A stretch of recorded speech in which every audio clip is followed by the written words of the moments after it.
Hello, today we're going to learn about the combined gas law. This is performed by D. Dressen. So what is the combined gas law? The combined gas law is simply a combination of the three gas laws that you guys have spent a lot of time learning already. That's Boyle's, Charles, and Gay-Lussac's.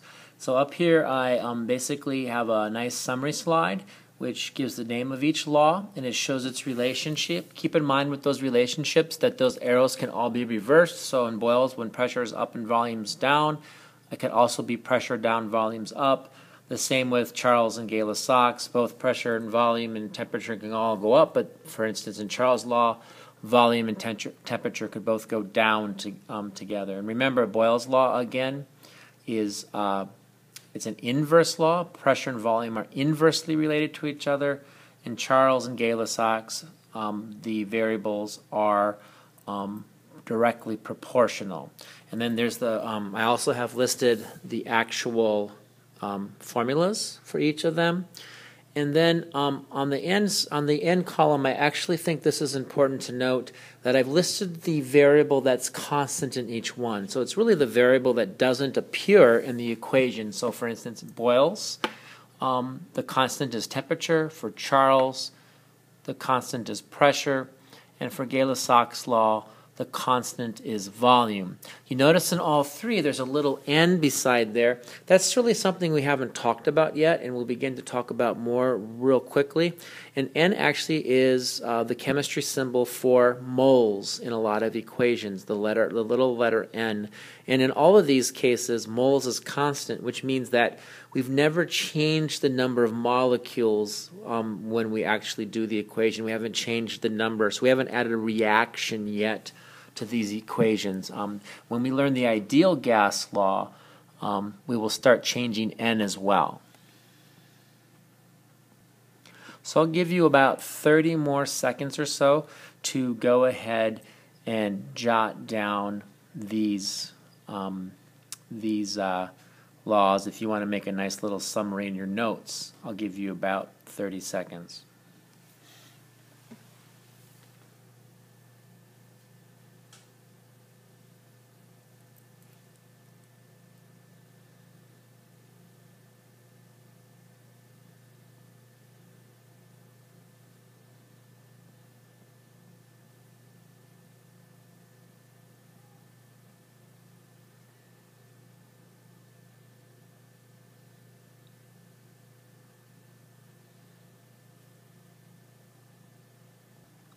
So what is the combined gas law? The combined gas law expresses the relationship between pressure, volume, and temperature of a fixed amount of gas. So by fixed amount of gas, right here, again, by fixed amount of gas, what we really mean is that N equals a constant, so that the moles are not changing. But now we have a situation where pressure, volume, and temperature are all changing. Okay, so pressure, volume, and temperature are all changing, but our number of molecules, which means the number of moles, is constant, okay? So here's the actual formula. It's P1 V1 over T1 equals P2 V2 over T2. So all the 1s and 2s mean what they did before. 1s mean initial, the 2s mean final. And one thing to realize about the combined gas law is it does have the other three gas laws in it. So for instance, if it's hard to remember, you can always remember that on the top, essentially you have, if you get rid of the temperatures here, you essentially have Boyle's law right there. P1 V1 equals P2 V2. Now, if you want to just get rid of the pressure, for instance, so let's get rid of pressure. You realize now that, hey, this is Charles' law. Volume over temperature equals the new volume over temperature. And finally, Gay-Lussac's law is also in here. If you remove volume and make it a constant on each side of the equation, now you have Gay-Lussac's law. So one thing to do is I like to sometimes memorize the combined gas law and realize the other three laws are basically embedded within there. So let's actually just do a sample combined gas law problem. And so here is the problem. A sample of helium gas has a volume of 0.180 liter, a pressure of 0.8 atmosphere, and a temperature of 29 degrees centigrade. What is the new temperature, notice in degrees centigrade, of the gas at a volume of 90 mils and a pressure of 3.20 atmospheres? So one of the first things I notice about this problem are that, for instance, my volumes are different. So for instance, I see 90 mils here, and here I see 180 liters. I'm sorry, 0.180 liters. And I know that I'm going to have to make those so they're at the same unit. I also notice that my pressures, thankfully, are both in the same unit, ATM. But finally, I noticed that my temperatures, these guys, oops, that's not so good. Erase that. But that my temperature is in degrees Celsius, not Kelvin, okay? So I realize that I'm going to have to convert that to Kelvin before I can do this equation, just like the other gas law problems. And finally, once I get Kelvin and I calculate T2, this will be T2, I'll have an answer in Kelvin, but they actually want the answer back in degrees centigrade, which means at the end I'll have to probably subtract by 273. So let's go ahead and show how to set this problem up. So what I've done here is I just set up a quick data table.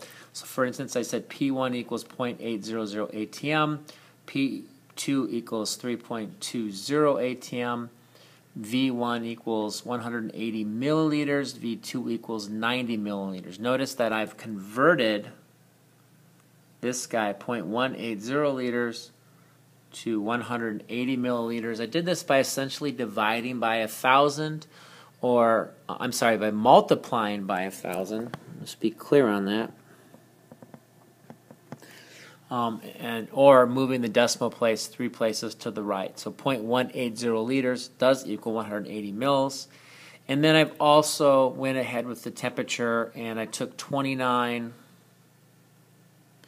plus 273 and I got 302 Kelvin.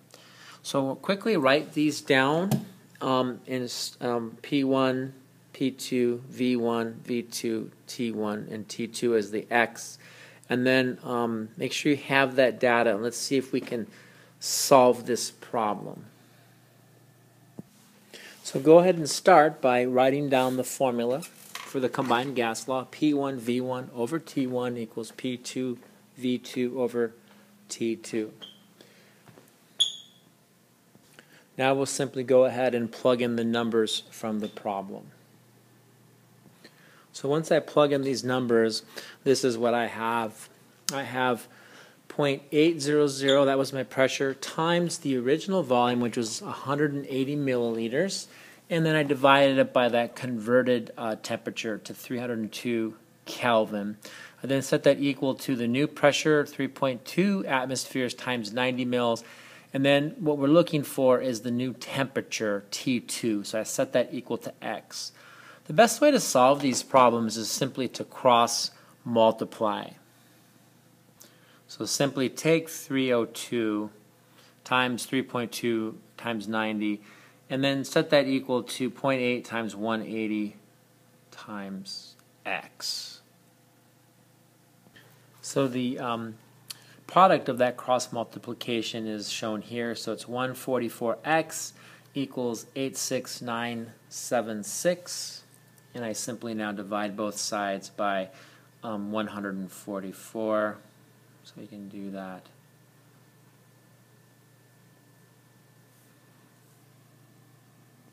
And when I do that, I get 604 as an answer. Keep in mind that all my units are the same and that the 302 is in Kelvin. So that means that basically I've gone ahead and doubled the degrees Kelvin. Okay, so basically Kelvin now. So it's 604 degrees Kelvin. However, the problem did specifically say what would it be in degrees centigrade. And so now to get back to centigrade, I need to subtract 273. When you do that, you get an answer of 331 degrees centigrade. So that would be your answer to this problem. So the answer to this problem was 331 degrees centigrade, or I believe it was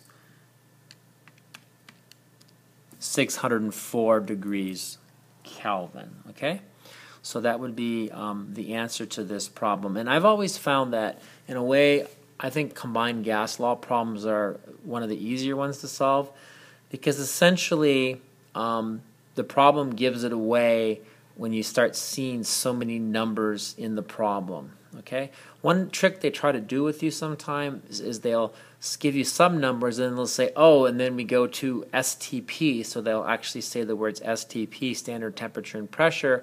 Well, so in the letters STP, they're giving you two more pieces of data. They're giving you 0 degrees Celsius, 273 Kelvin, and they're giving you 1 atmosphere or 760 millimeters of mercury just by saying STP. So keep that in mind, that sometimes they'll give you the pressure, volume, and temperature at initial state, and then they'll say goes to STP. So then those are your other two numbers, and then again you're solving for the last one. So again, combined gas law problems, you're essentially given 5 numbers and you have to solve for the 6th. I hope this has been helpful, and I hope it'll help you do your homework where you have a number of these problems to do. Thank you very much.